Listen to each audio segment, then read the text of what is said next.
Bonjour et bienvenue. Aujourd'hui, on se penche sur une promesse assez incroyable, lancer sa boutique e-commerce, une boutique pro prête à vendre, et tout ça en 24 heures pour seulement 20 euros au départ. Bonjour. Oui, une promesse qui attire l'œil, c'est sûr. Alors pour analyser ça, on a épluché des documents promotionnels. Il parle d'un service, Launchbox Team, de nouveaux rentiers. L'objectif, c'est de décortiquer un peu cette proposition, de voir quels avantages ils mettent vraiment en avant. Exactement. Comprendre ce qu'il y a derrière cette offre alléchante. Bon alors, entrons dans le vif du sujet. L'idée de base, c'est clair, c'est une alternative hyper rapide, hyper économique. Il la positionne face aux galères habituelles de l'e-commerce, les produits vus partout, les boutiques un peu bas de gamme, les délais à rallonge, le manque de rentabilité. C'est ça. Et tout de suite, il précise, attention, c'est pas juste un site web qu'on vous donne. Non, c'est présenté comme un starter pack, un vrai kit de démarrage pour un business e-commerce. D'accord. Ils insistent pour le distinguer, je cite, du dropshipping bidon.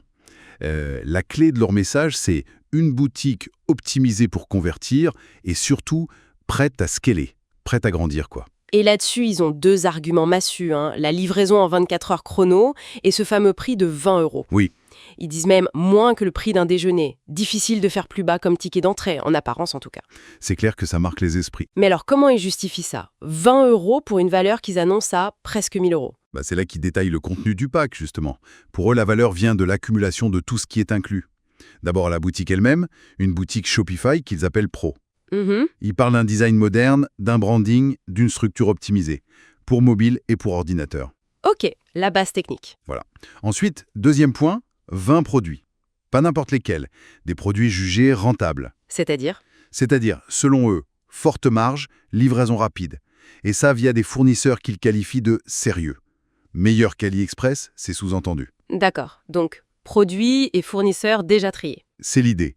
Et pour faciliter la gestion, l'automatisation des commandes est aussi comprise, via des outils comme DSRS, ce genre de choses, pour que les commandes partent toutes seules chez le fournisseur. Donc, boutique prête, produits choisis, commandes automatisées. Et pour vendre concrètement, il y a quelque chose? Oui, c'est le point suivant, l'optimisation pour la conversion. Ils affirment que les pages produits sont déjà structurées pour inciter à l'achat, Ah oui, que des techniques comme l'upsell, proposer un produit plus cher ou en plus, ou les bundles, les offres groupées, tout ça est déjà intégré. d'accord. Pareil pour les avis clients, un système serait prêt. Et pour aider à démarrer, ils ajoutent une petite formation, premier cash, avec une checklist et une vidéo pour faire ses premières ventes. C'est assez complet sur le papier. Et ce n'est pas tout. Ils mentionnent aussi un accès à des fournisseurs premium et un support client 7 jours sur 7. Voilà. Et là, ça devient vraiment intéressant. Ils insistent beaucoup sur qui a construit cette offre. Des vrais experts, disent-ils. Oui, c'est un argument d'autorité. Ils citent même un nom. Axel Brudermann, le fondateur de Nouveau Rentier. Il aurait de l'expérience depuis 2018, généré des millions et serait basé en Chine, donc proche des sources. Tout à fait. C'est clairement pour rassurer et se démarquer des critiques qu'ils adressent eux-mêmes aux gourous dans leurs documents. Une façon de dire « nous, on sait de quoi on parle ». Logique.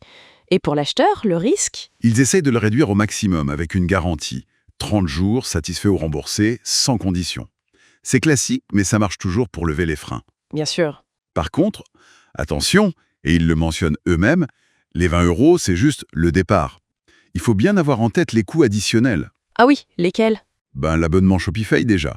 Il y a un essai à 1 euro par mois pendant 3 mois. Mais après, la source indique que ça passe à 39 euros par mois. D'accord. Et potentiellement, un outil pour les fournisseurs, comme Zendrop, est recommandé, mais seulement après la première vente. Et ça, c'est environ 79 $ par mois. Donc des frais récurrents à prévoir. Exactement. Et, point crucial, évidemment, le budget publicité n'est absolument pas inclus dans ces 20 euros. Ça, c'est en plus. Ok, c'est important de le souligner. Donc si on résume les avantages tels qu'ils sont présentés par la source, on a quoi? Une vitesse de lancement record, 24 heures. Un coût de départ ridicule, 20 euros. Un package qui se veut hyper complet. Boutique pro, produits, fournisseurs, automatisation. Une petite formation. Oui. Le tout cautionné par une expertise affichée et un risque initial quasi nul grâce à la garantie. C'est une offre très agressive sur la facilité et la rapidité d'accès à l'e-commerce. C'est exactement ça. L'argumentaire est construit autour de l'idée d'un accélérateur, d'un raccourci massif pour se lancer sans les obstacles habituels. C'est ça l'avantage principal mis en avant. Un tremplin, en quelque sorte. Voilà. Maintenant, ça soulève une question intéressante, je trouve, pour ceux qui regardent ce genre d'offre. Est-ce qu'un package comme ça, même s'il est bien fait, permet vraiment de construire une marque solide, unique sur le long terme? Bonne question. Au-delà de peut-être faciliter les toutes premières ventes, qu'est-ce qui va différencier une boutique issue de ce starter pack d'une autre ou de la concurrence en général? Comment on construit quelque chose de durable avec une base préfaite? C'est une réflexion à avoir.